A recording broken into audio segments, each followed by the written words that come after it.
Hello, everybody. It's me, Liz Marie, and today I'm going to finally do the books I read in May and June.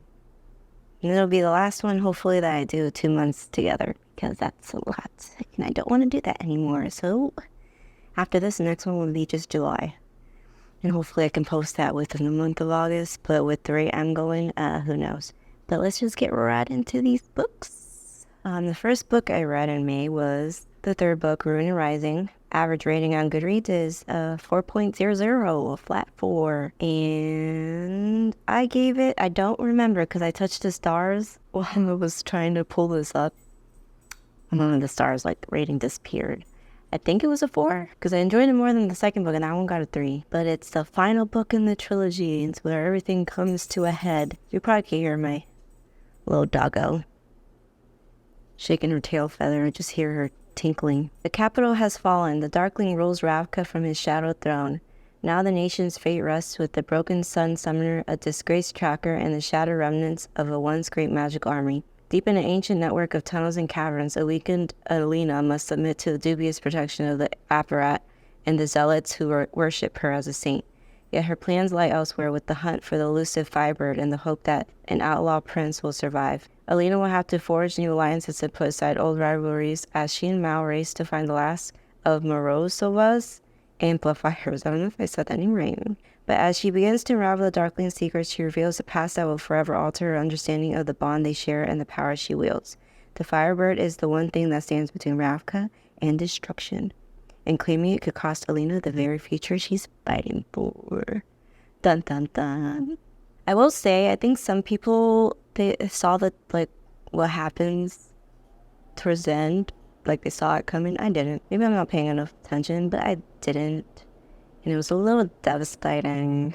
But yeah, she escapes the apparat, which she's crazy religious zealot. This, I wouldn't want to be considered a saint, a living saint, because the people were crazy. Not all the time, but the ones in this one, a little obsessive. Just a little bit. And so she escapes in, she goes after the Firebird, but then she finds out maybe she doesn't actually need the Firebird. And the third amplifier isn't what she thought it was. Yeah, 4 star. Gave it 4 star. The second book I read in May is Neuromancer by William Gibson. This was a recommendation from a friend. I didn't realize it was a trilogy, so now I have another series that I started. This has an average of 3.9 on Goodreads, and I did not rate it. I'm going to rate it a 3 for now, but I plan on rereading it because I do like all the cyberpunk-esqueness of it. I love cyberpunk, so it was very, the atmosphere was very fun. Gave me Matrix vibes. But I just love cyberpunk, or the cyberpunk game. I was thinking of that the whole time in my head visually. But yeah, I would like to give this a reread and see where I sit afterwards. So it was a unique book for me. I don't read a lot of science fiction. I'm exploring fantasy and science fiction this year. Though more so fantasy. I'm going to get more science fiction. I need to look. Recommendations, please, for science fiction books. But I'm going to rate it a 3 for now. Could possibly be a 4 upon reread. We will see. But the synopsis is: hot wired to the leading edges of art technology, Neuromancer is a cyberpunk science fiction masterpiece, a classic that rings with 1984 and Brave New World. Blah, blah, blah. The Matrix is a world within the world. What? The Matrix is a world within the world, a global consensus hallucination, the representation of every byte of data in cyberspace. Henry Dorset Case was the sharpest data thief in the business until vengeful former employees crippled his nervous system. But now, a new and very mysterious employer recruits him for a last chance run. The target, an unthinkably powerful artificial intelligence orbiting Earth in service of sinister Tessier Ashpool business clan. With a dead man riding shotgun and Molly mirror-eyed street samurai to watch his back, Case embarks on an adventure that ups the ante on an empire genre of fiction. Yeah, but I feel the reason why I would need a reread is because I didn't absorb everything. Because since it is science fiction, the way I think they tend to be written is very creatively, and you really have to pay attention to words and catch on to what the meanings are, and really I could visualize the world around me, but I feel I didn't catch on to every single event that was happening. So that's why I want to reread it. My brain didn't compute everything. So So then I read One Piece Volume 3, Don't Get Fooled Again. What happened in this one? He gets someone else. Because the beginning ones are just him, like, gaining his crew, which I already know happens because I watched the anime, but I'm just, like, I love One Piece, so reading it for the first time. I think I could get through the manga a lot faster than the anime with those amount of episodes. Yeah, no thank you. It has a 4.34 average rating on Goodreads, and I gave it a 4-star. Sure, lots of people say they want to be king of the pirates, but how many have the guts to do what it takes? When Monkey D. Luffy first sets out to sea in a leaky rowboat, he had no idea what might lie over the horizon. Now he's got a crew, sort of, in the form of swordsman, Roronoa, Zoro, and treasure hunting Beef Nami. I love Zoro. I think he's my favorite character besides Luffy. If he wants to prove himself on the high seas, Luffy will have to defeat the weird pirate, Lord Buggy the Clown. I love the bad guys in this. They're so entertaining. He'll have to find a map to the Grand Line, the sea route where the toughest pirates sail, and he'll have to face the dread Captain Usopp, who claims to be a notorious pirate captain. But frankly, Usopp says a lot of things. Yeah, this is the one that features Usopp on his island. And then, was this one? I don't know if it'll be a spoiler, like if I'm going to explain the wrong thing. Because if it's Usopp that I'm thinking of, like he's the one that lives in the village that they go to, but the whole entire village calls him a liar. It was like he like makes up stories and just yells them to the townspeople, and he's like the little boy who cried wolf too many times. But then he tells stories to I forgot the girl's name. She's sick, so she's always in her mansion, but he always comes by and tells her stories. And then he finds out that her butler, who has been taking care of her for the past 3 years, is actually a pirate and trying to take all our money and he's gonna kill her. But little boy who cried wolf, no one believes him. And stuff happens. And Luffy and Nami and Zoro are all there to help. Another fun volume. I read Fables Volume 5. I don't really want to talk about it because it was okay. I gave it a 3-star. Average rating was 4.19. So clearly there are people who enjoy this more than I have. But maybe I'm just being too critical because it is a comic book. No, that's not true. Comic books can be amazing. 3-star is still good, in my opinion. Like, I enjoyed it still. No? Like, I had fun reading it. But let's see what the synopsis says for this one. With the Battle of Fabletown won, and the surrounding city of New York none the wiser, the Fables have gained a little time for rebuilding and reflection in between interrogation of the adversary's agent and the anticipation of Snow White's impending motherhood. For Bigby Wolf, the father of her soon-to-be newborns, that means a visit with an old friend, and a reminiscence of another, even deadlier war. For the mayor of Fabletown, it means a rude awakening to the harsh realities of civil's administration and its conflicting demands, and for Snow herself, it means a long, painful labor and a series of joyous, heart-wrenching surprises. I think she had like 6 or 7 kids, and some look human and some look like werewolves, or wolves, because he's supposed to be a wolf. He's not technically a werewolf. He's supposed to be like the wolf, like the wolf in Little Red Riding Hood, the wolf from the 3 Little Pigs. He's just supposed to represent the wolf that is in all those like stories. Yeah, she gives birth to her babies. They can fly. But yeah, fun little comic with fairy tale characters. And then I started Six of Crows, which is in the same universe as Shadow and Bone. There you go. By Lee Bardugo. A 4.49 average rating. I don't know. I gave it a 3. I don't know why, but I had a really hard time suspending my, is it suspending your disbelief? I don't know, but I had a hard time imagining these 15, 16, 17-year-olds doing what they were doing in this book. But it was so much easier for me to get behind the people in Shadow and Bone for some reason. I think it's because that one's more fantastical with powers and stuff. This one was more straightforward. These are just normal people doing a heist. Throughout the book, I was just having a really hard time just being just let it go. A 15 or 16-year-old can be this good at if she's trained her whole life. I don't know. I enjoy the second book more, I think. Yeah, I think I enjoy the second book more than the first one. I just could not, for the life of me, let it go. I was there's no way this crew of teens are doing this. Okay? There's no way. But anyways, this is a synopsis. Ketterdam, a bustling hub of international trade where anything can be had for the right price. And no one knows that better than criminal prodigy Kaz Brucker. Kaz is offered a chance at a deadly heist that could make him rich beyond his wildest dreams. but he can't pull it off alone.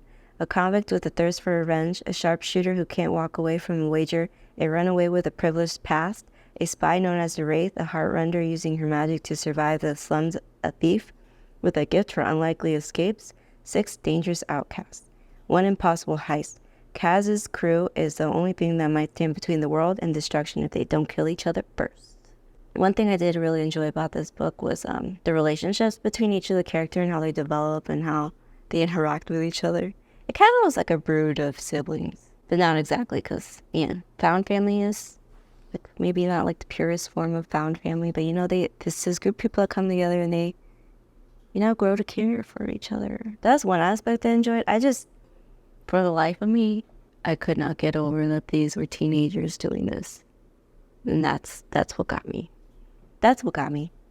I feel like I could have, if they were like 18, 19, 20, I was like, yeah, sure. Don't know why that would make such a big difference. But like I read The Final Empire, the first book for Mistborn. I found that a lot more believable. One, some of them have powers, so that makes it easier. And they were, for the most part, adults. I don't know why, but I couldn't, the teen thing. I could not believe teens were doing it. Okay, and then I read the second, Carabao, called Legendary, 4.20. Average on Goodreads, I gave it 3 stars. Again, I had a lot of fun reading it. I enjoyed the story, but it was just, a fun read. It didn't knock my socks off, but I did really enjoy the atmosphere, the characters, the plot. So this one has multiple POVs, where the first one was just mainly, I think it was just Scarlet. It was just Scarlet by herself. This one you get her sister Donatella, Scarlet. Do we get the 2 guys' perspective as well? I don't remember. But a heart to protect, a debt to repay, a game to win. After being swept up in the magical world of Caraval, Donatella Dragna has finally escaped her father and saved her sister Scarlet from a disastrous arranged marriage. Wait, was that the 3rd book I'm thinking of that has Scarlet and Donatella? Because this one mainly focuses on Donatella. I think I was skipping ahead. I don't think this one has multiple POVs, maybe between her and Scarlet, but I think Donatella is the main character for the 2nd book. Yeah, I completely forgot there was a 3rd book. There's the finale. But as I was saying, Donatella Dragna has finally escaped her father and saved her sister Scarlet from a disastrous arranged marriage. The girl should be celebrating, but Tella isn't yet free. She made a desperate bargain with a mysterious criminal, and what Tella owes him no one has ever been able to deliver. Caraval Master Legend's true name. The only chance of uncovering Legend's identity is to win Caraval, so Tella throws herself into the legendary competition once more, and into the path of the murderous heir to the throne. A doomed love story and a web of secrets, including her sister's. Caraval has always demanded bravery, cunning, and sacrifice, but now the game is asking for more. If Tella can't fulfill her bargain and deliver Legend's name, she'll lose everything she cares about, maybe even her life. But if she wins, Legend and Caraval will be destroyed forever. Welcome to Caraval. The games have only just begun. So I'm trying to think here. So yeah, she goes into the games, but I feel like I have the 3rd book more fresher in my memory. So I'm like having a hard time thinking about what happened exactly in the 2nd book. Like I think it has to do with this character named Jax, who turns out to be a fate. Or was that the 3rd book? No, she meets Jax in the 2nd book, right? I'm so lost, but I really like Jax. He's like a cold-hearted prince. Kills people with his kisses. His kisses are poisonous and deadly. But I just love his personality. He's always eating an apple, which I don't know. I loved him. Great character for me. I enjoyed him a lot. I'm pretty sure he's in the 2nd book. That's when he shows up, because Donatella... Is it in this one? I honestly, guys, the synopsis did not help me remember what happens in the 2nd book, because I know she plays Caraval, but the 3rd book isn't... It has to do with the fates. I think I'm taking too long. I gave it 3 stars. I enjoyed reading it, but clearly I didn't enjoy it enough to remember what happened. Except I remember the beginning and the ending. I don't remember the middle. It has something to do with the fates. She's trying to destroy the fates in the set of cards that showed up in the 1st book that her mom had. I think she's also trying to find her mom. Yes. Locate her mom, destroy the fates, things happen. We're going to move on. The next book I read in May was These Violent Delights by Chloe Gong, an average of 3.89, and I gave it 4 stars. I really enjoyed this one. It's Romeo and Julieta retelling. Also, I love that this takes in place like the 1920s. Just thinking about like the atmosphere. So I love the 1920s, 1930s like style and like stuff. Love it. Love it. The year is 1926 and Shanghai hums to the tune of debauchery. Is it debauchery or debauchery? Tomato, tomato? Debauchery. A blood feud between two gangs runs the streets red, leaving the city helpless in the grip of chaos. At the heart of it all, 18-year-old Juliet Kai, a former flapper who has returned to assume her role as the proud heir of the Scarlet Gang. A network of criminals far above the law, their only rivals in power are the White Flowers, who have fought the Scarlets for generations. And behind every move is their heir, Roma Montagov, Juliet's first love and first betrayal. But when gangsters on both sides show signs of instability, culminating in clawing their own throats out, the people start to whisper of a contagion of madness, of a monster in the shadows. As the shadows stack up, Julia and Roma must set their guns and grudges aside and work together, or if they can't stop this mayhem, then there will be no city left for either to rule. I enjoyed this retelling of Romeo and Juliet. That was a really fun take. I love the outfits Juliet wears because she's wearing the flapper-esque dresses. But I also like the traditional, I forgot what they called them, the traditional dress. I can't remember what it's called. Why? They're so pretty. Those dresses are gorgeous too, but I just like, as an era, the flapper 1920s aesthetic, love it. I also love the gang aspect because I think that was fun. I'm just thinking since 1920s, I'm thinking like pinstripe suits, even though it's not because it's White Flowers, they wear white. But you know, that like typical thing you think of a mobster. They're wearing like their nice suits and the hats, 1920s. And the flapper girls, love. And then the monster in this, that they're trying to figure out what's going on, who created it, how they can defeat it. Monster is gross. And the way people are like getting infected and just like clawing their, that just sounds painful. Like visualizing that, no thank you. I thought it was a good book. I liked it. I got invested in the characters. So yeah. Then I read The Marriage Portrait by Maggie O'Farrell, average rating 4.04 on Goodreads. I gave it a 4 star.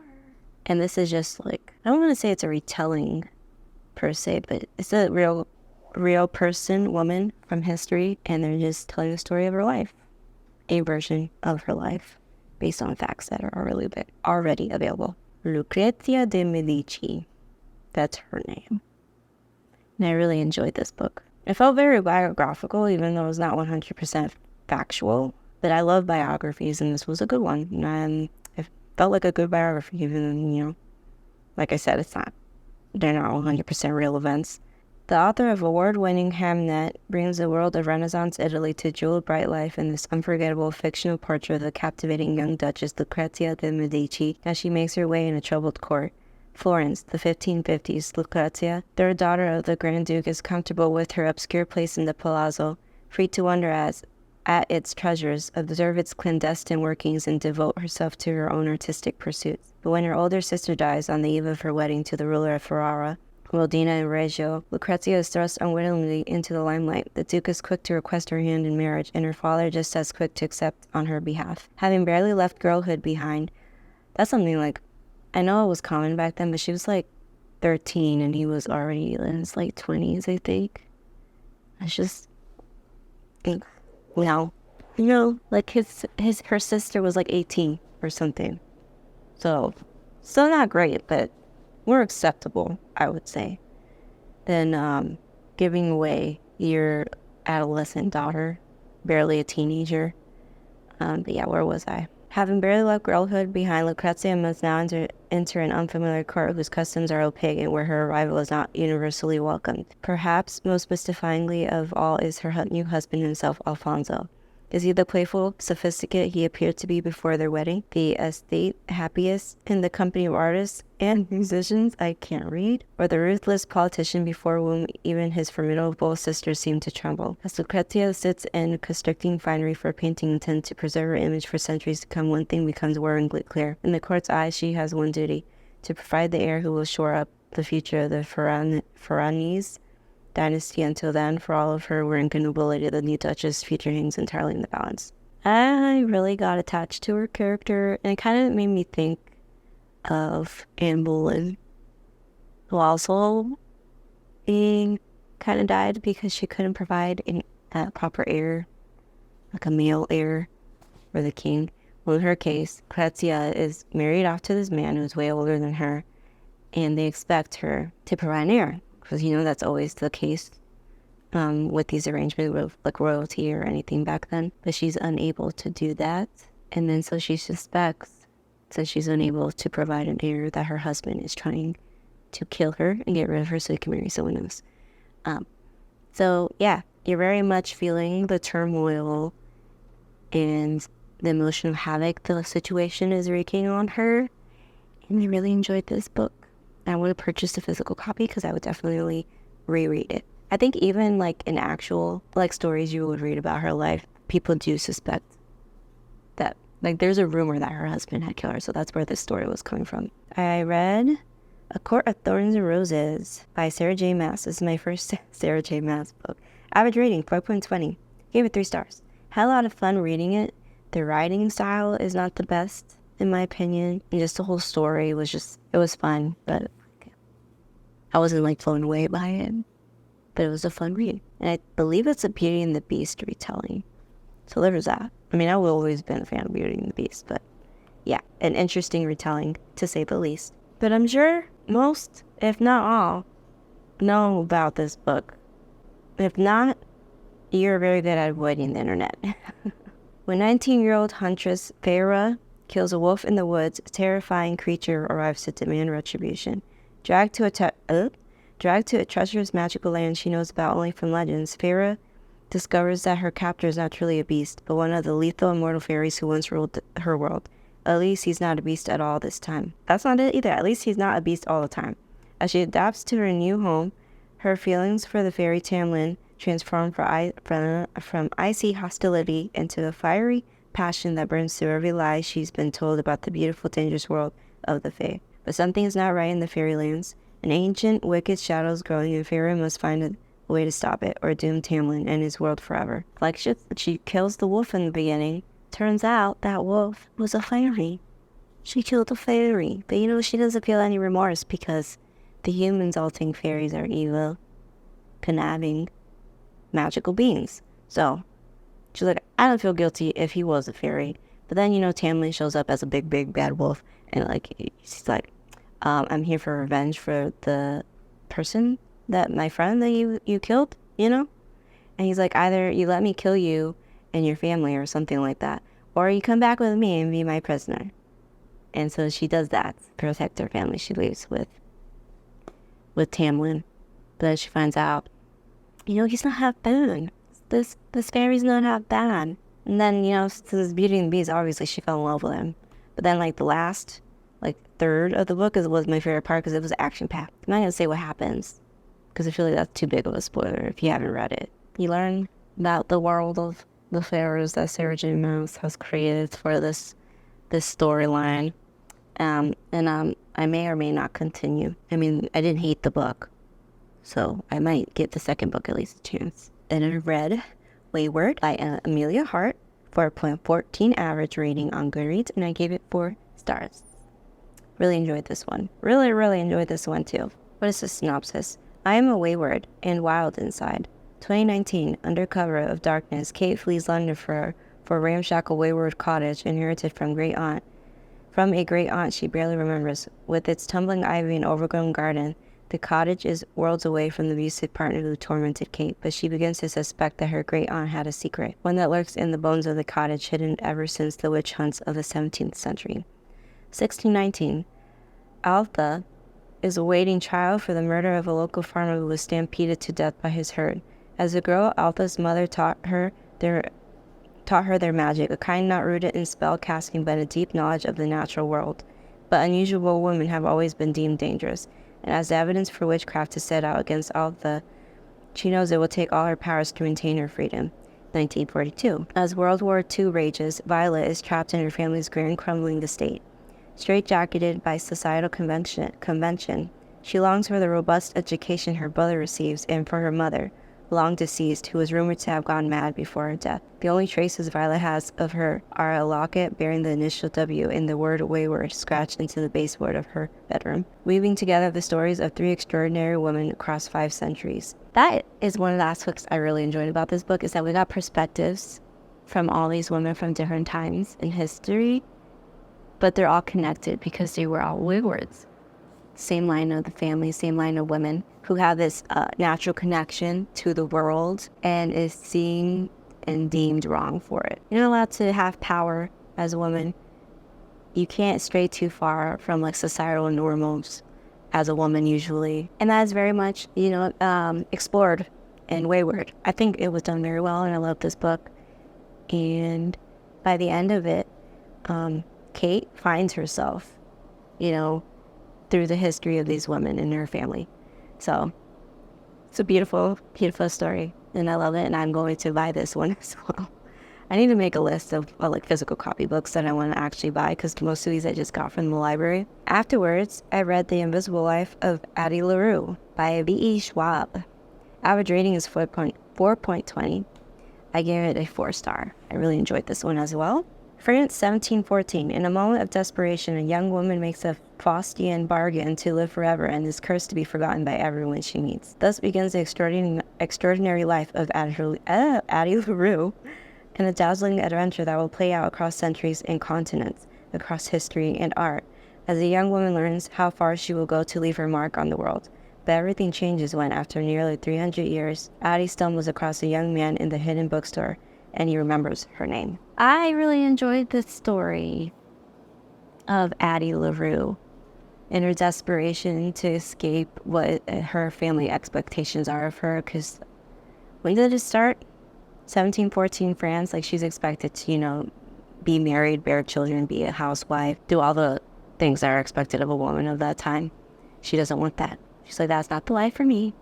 And she is so desperate that she runs away from her wedding into the woods and prays desperately to the gods that they will, help her escape this fate that she does not want. And then, she makes a deal with basically a guy akin to the devil. And her only relationship that she's been able to have for hundreds of years is with this god that she made a deal with. Or being, I don't know if you want to call him a god, but this magical being who made the deal with her. Until she meets that one boy, and I fell in love with him. His character is so cute and sweet. Something I did wish that was more in this book was more variety and interactions, with people, cultures. She traveled from Europe to the USA. She spent all these years running from place to place to place because no one remembers her, so she's just been living her life, doing whatever she wants. I just wish there was more of those aspects in it, because it was pretty much, the whole point is, the title is The Invisible Life of Addie LaRue, so she is the main character. So you're just seeing everything from her perspective, obviously, but I wish there was just more variety in the things that she was seeing or sharing with us, I would have appreciated that more.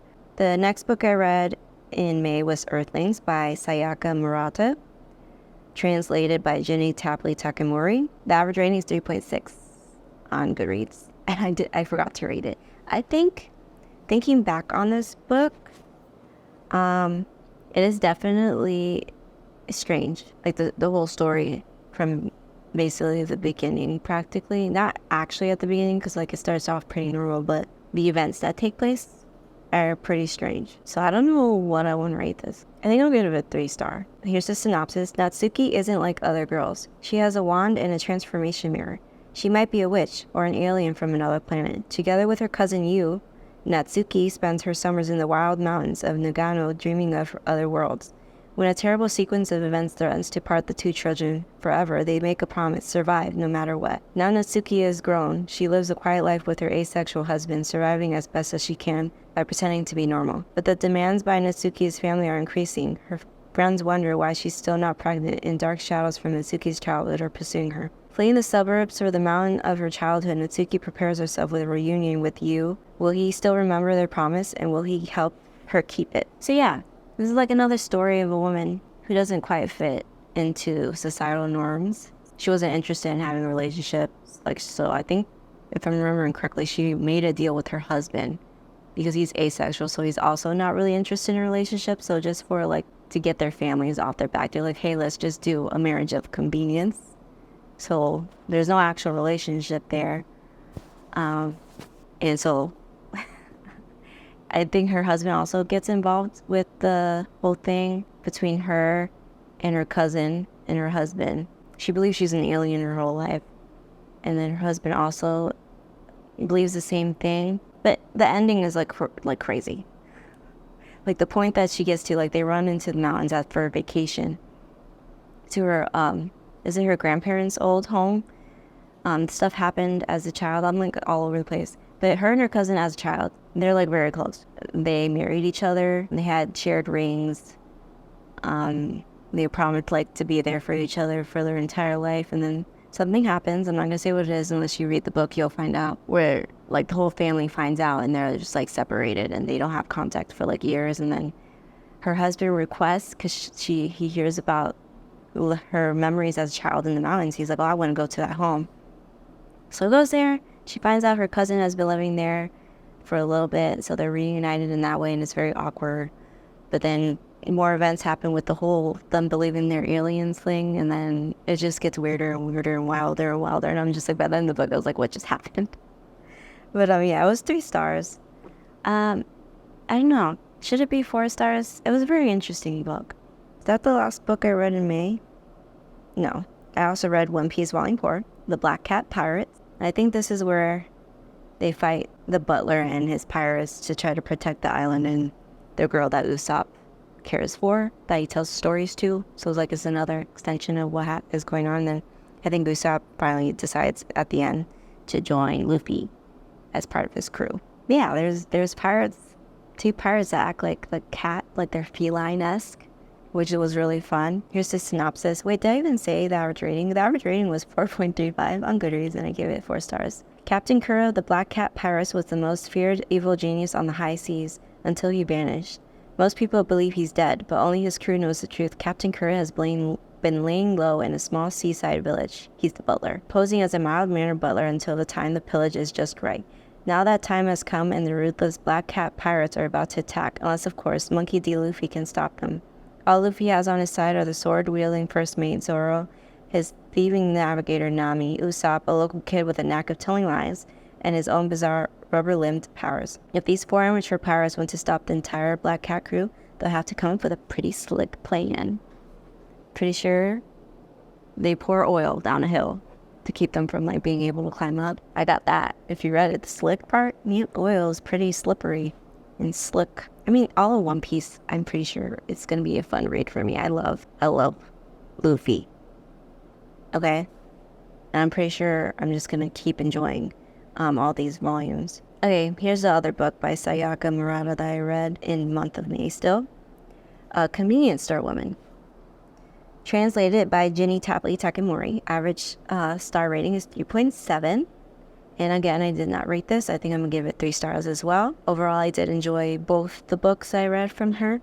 They're just not favorites. Here's a synopsis. Convenience Store Woman is the heartwarming and surprising story of 36-year-old Tokyo resident Keiko Furukura. Keiko has never fit in, neither in her family nor in school, but when at the age of 18 she begins working at Hiramachi branch of Smile Mart, she finds peace and purpose in life. In the store, unlike anywhere else, she understands the rules of social interaction. Many are laid out line by line in the store's manual, and she does her best to copy the dress, mannerisms, and speech of her colleagues, playing the part of a normal person excellently, more or less.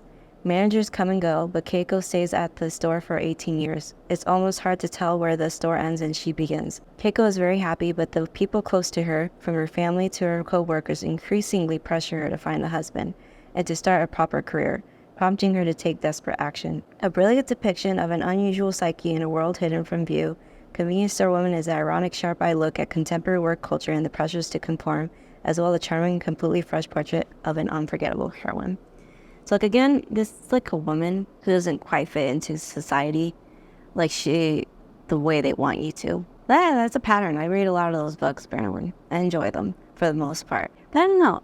Reading this book made me think of people who are neurotypical and then people who are neurodivergent.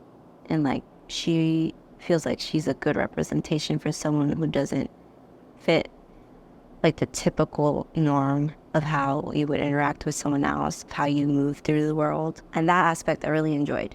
And she didn't care so much about what her family and friends thought of her, but she did just want to be normal so they would stop, bothering her about it. So kind of in the same aspect where Natsuki, I think it was, from Earthlings, she has like not a great man. Like, he's smelly, I think, or he doesn't take care of himself. He's not hygienic. He's kind of rude, and the things he says inappropriate. But she lets him live with her. Like, he got fired from the job because he just was lazy, so he wasn't doing anything well.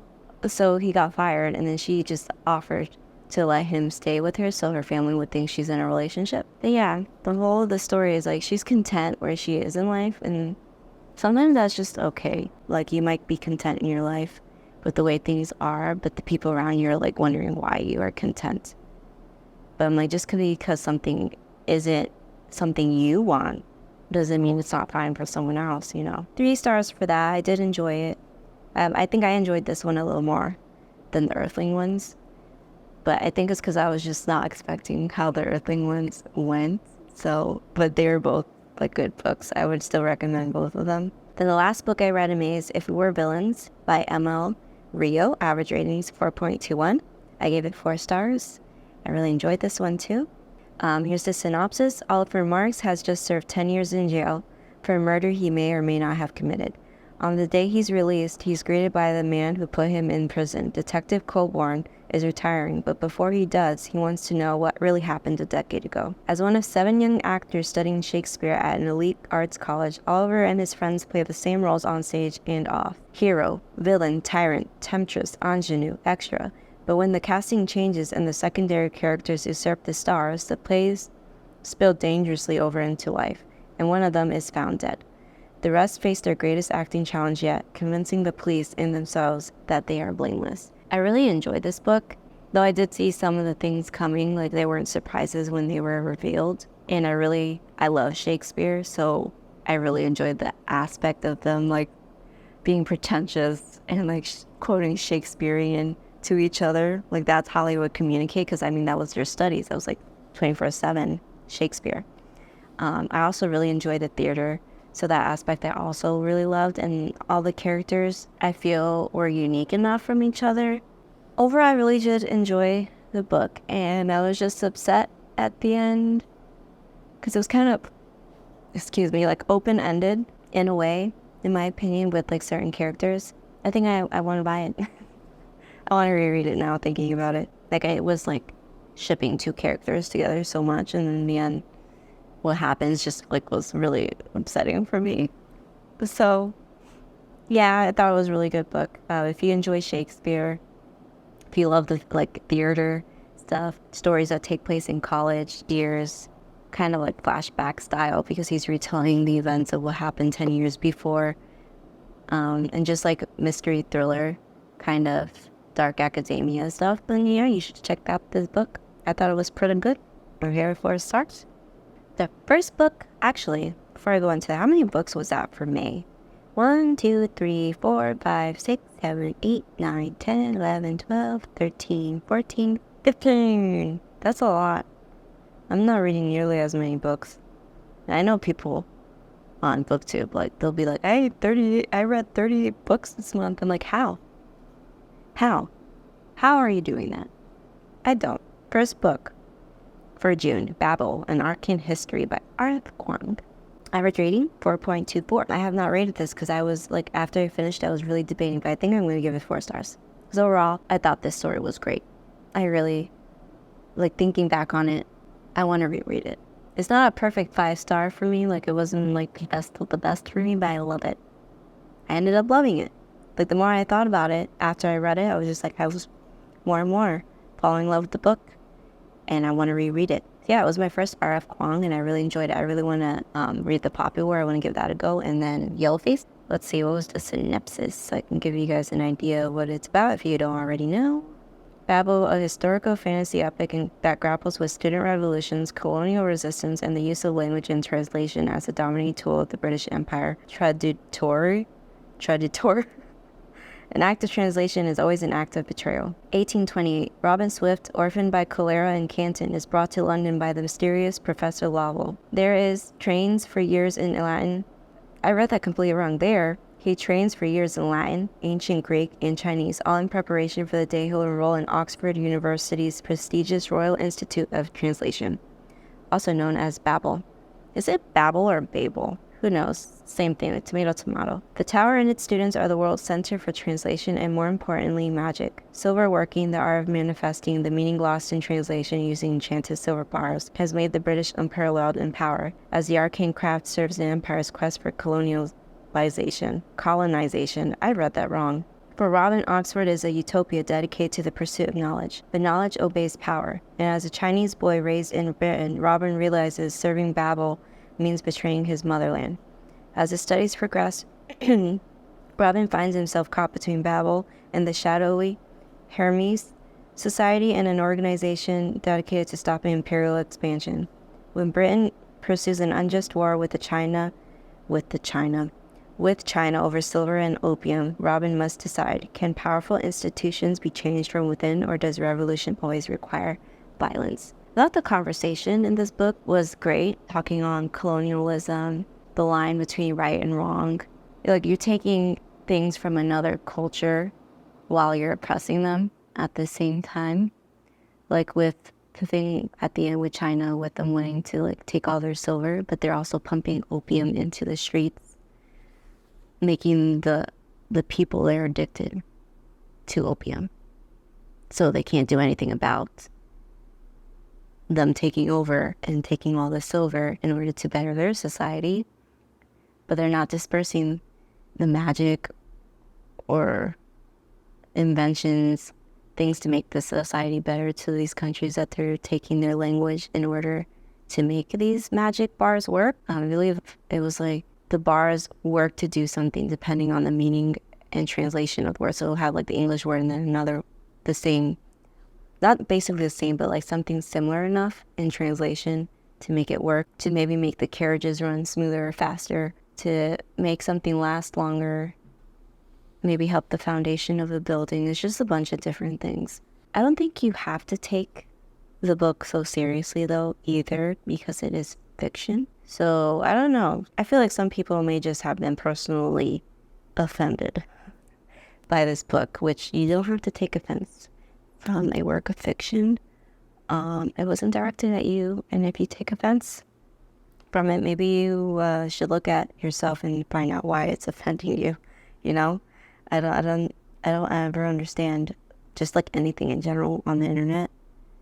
Like, people take things so to heart sometimes, and I'm just like, do you have to, like, you kind of have to look at yourself and wonder why. Does that bother you so much that you're putting all the effort to be negative and rude on the internet? The next book I read was Sea of Tranquility by Emily St. John Mandel. Average rating is 4.10. I gave it 3 stars. I think this one is a more sci-fi fantasy kind of book. There's a lot of science in it. That's what sci-fi is, right? I think this book would be really cool as a movie. I could definitely see myself really enjoying this as a movie. But yeah, let me read the synopsis.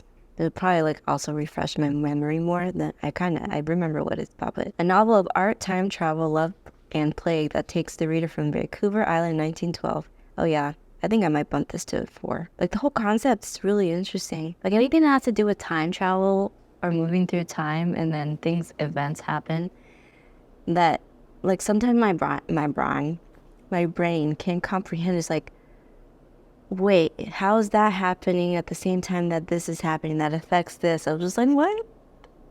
This is why I'm not a scientist. A novel of art, time travel, love, and plague that takes the reader from Vancouver Island in 1912 to a dark colony on the moon 500 years later, unfurling a story of humanity across centuries and space. Edwin St. Andrew is 18 years old when he crosses the Atlantic by steamship, exiled from polite society following an ill-conceived diatribe at a dinner party. He enters the forest, spellbound by the beauty of the Canadian wilderness, and suddenly hears the notes of a violin echoing in an airship terminal, an experience that shocks him to his core. 2 centuries later, a famous writer named Olive Llewellyn is on book tour. She's traveling all over Earth, but her home is the Second Moon Colony, a place of white stone, spired towers, and artificial beauty. Within the text of Alice's best-selling pandemic novel lies a strange passage. A man plays his violin for change in the echoing corridor of an airship terminal as the trees of a forest rise around him. When Gaspari Jack Roberts, a detective in the black-skied night city, is hired to investigate an anomaly in the North American wilderness, he uncovers a series of lives upended. The exiled son of an earl driven to madness, a writer trapped far from home as a pandemic ravages Earth, and a childhood friend with the night city who, like Gaspari himself, has glimpsed a chance to do something extraordinary that will disrupt the timeline of the universe. A virtuoso performance that is as human and tender as it is intellectually playful. Has time travel in it. So all these different times and people are somehow connected. And Gaspari, I believe, is the one who is the connection between all of it. And then when I got to the end and you find out who is the violin player, I was just like, of course, mind-bending, mind-boggling book. But it was so good. The agency is working for it to time travel in order to examine this anomaly and solve it, has these rules, and he breaks one of them along the way as well because, his own humanity. Maybe, do I want to give it a 4-star instead of 3 stars? Because, just thinking about it, I really want it to be a movie. Is there any way this is a movie? When did this book come out? 2022. It could possibly be in development. I might Google that. But yeah, it's a 3 or 4 stars. I'm in between. I can't decide. I read volume 5 of One Piece by Kiro Oda. I don't know if I'm saying his name, Ichiro. Average rating 4.40. I gave it 4 stars. I think average is always 4 for me for One Piece. Because I really do enjoy them. I just don't know if they're 5 stars. Should I just start giving them 5 stars just because I love them? They're so fun. Okay, what happens in this one? Once upon a time, Usopp was just a local boy with a talent for tall tales.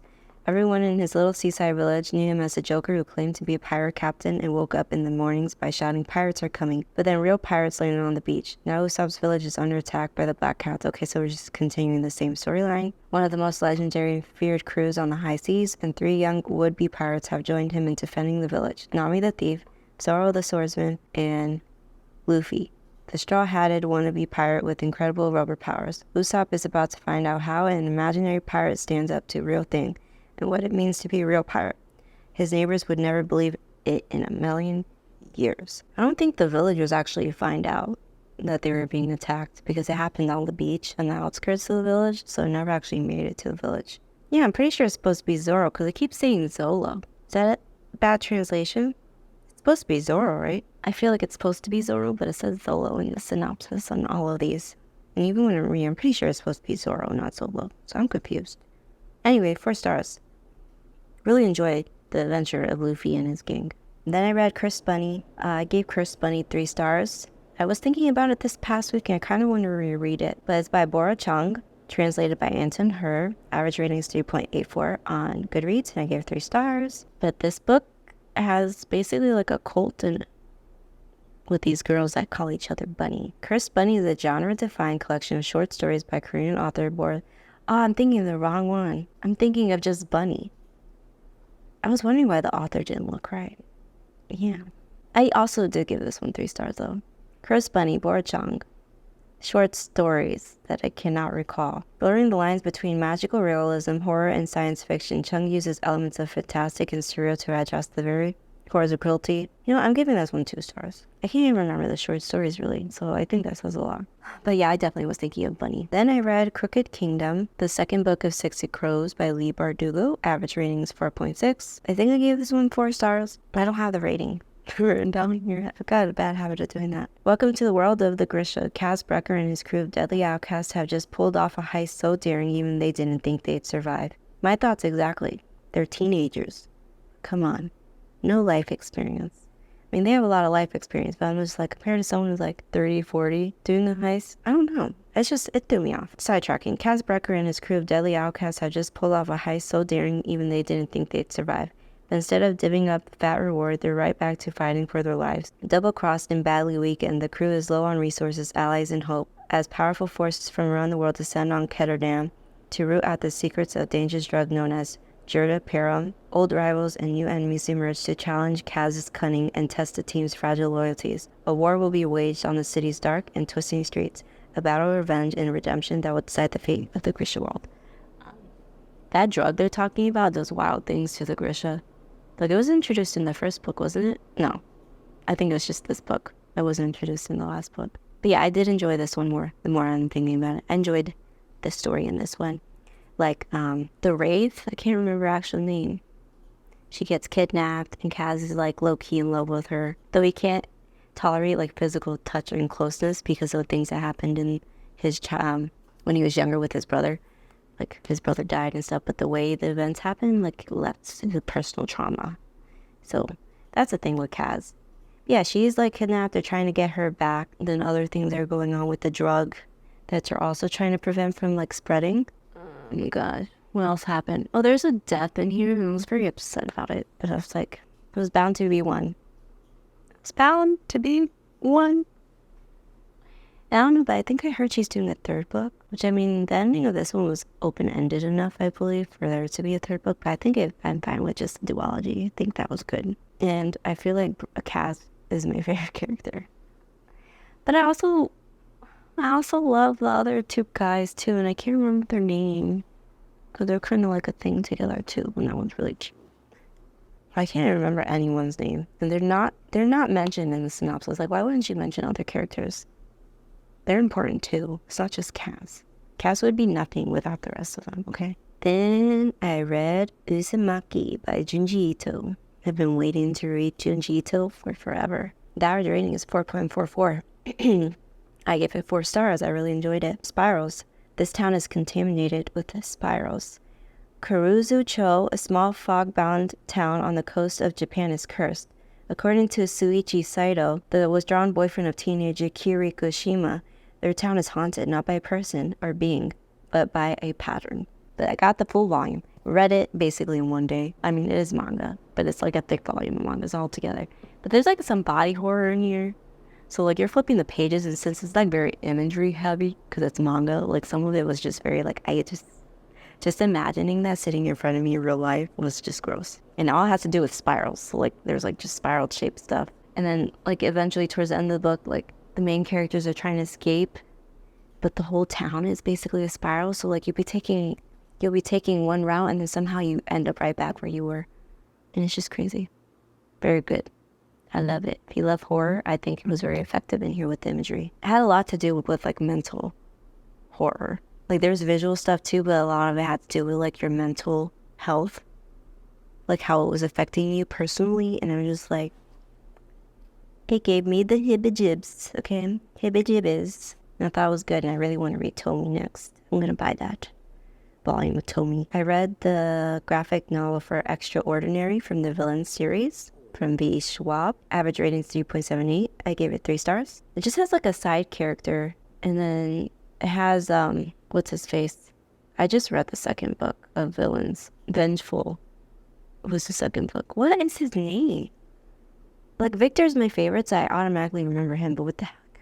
What the heck is his rival? Best friend rival, dude. Torn from the world of vicious, where death is not the end, only the beginning of extraordinary powers, 3 new EOs must grapple with their new abilities, and with those who hunt them down. Yeah, this one, I don't really know. I just wanted to read it because it was part of the universe, but it doesn't really have anything, like, you don't need to read it for you to get the full scope of the story from the first and second books. Because I don't think these characters show up again in the second book.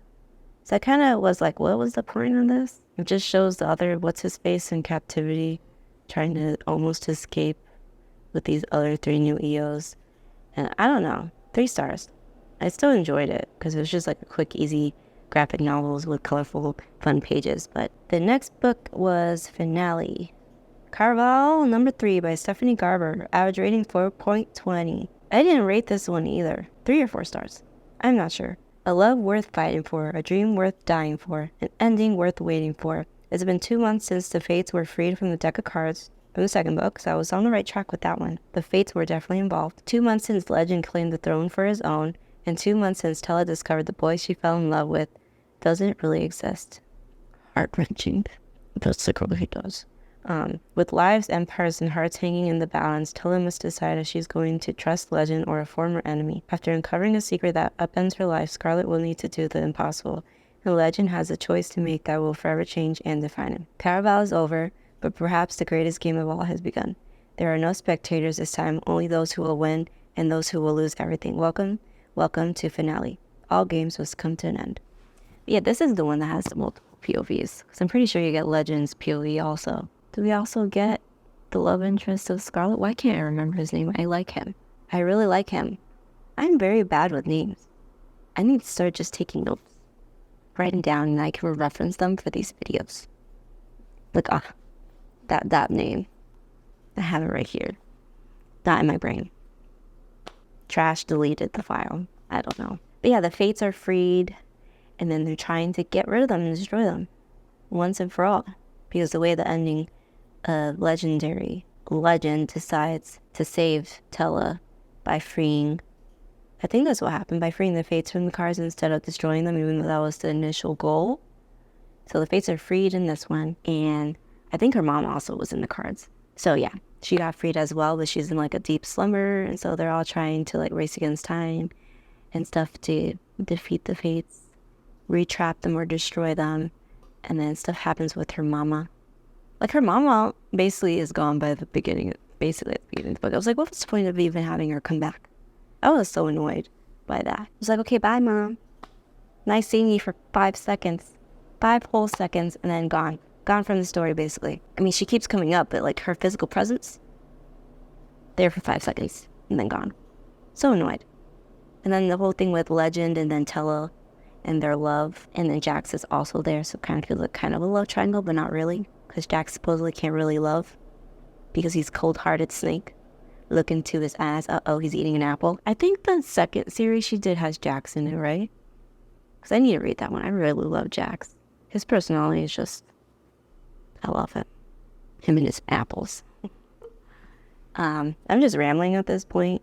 But yeah, they're trying to defeat the Fates. I think the last book I read in June was She Who Became the Sun, The Radiant Emperor #1 by Shelley Parker Chan. Average rating is 3.88.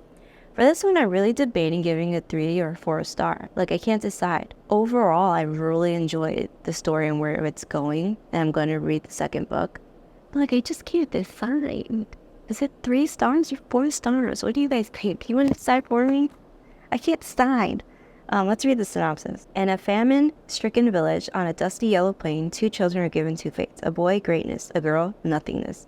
In 1345, China lies under harsh Mongol rule. For the starving peasants of the Central Plains, greatness is something found only in stories. When the Zhou family's 8th-born son, Zhou Chongba, is given a fate of greatness, everyone is mystified as to how it will come to pass. The fate of nothingness received by the family's clever and capable second daughter, on the other hand, is only as expected. When a bandit attack orphans the 2 children, though, it is Zhou Chongwa who succumbs to despair and dies. Desperate to escape her own fated death, the girl uses her brother's identity to enter a monastery as a young male novice. They are propelled by her burning desire to survive. Zhou learns she is capable of doing whatever it takes, no matter how callous, to stay hidden from her fate. After her sanctuary is destroyed for supporting the rebellion against Mongol rule, Zhou uses the chance to claim another future altogether, her brother's abandoned greatness.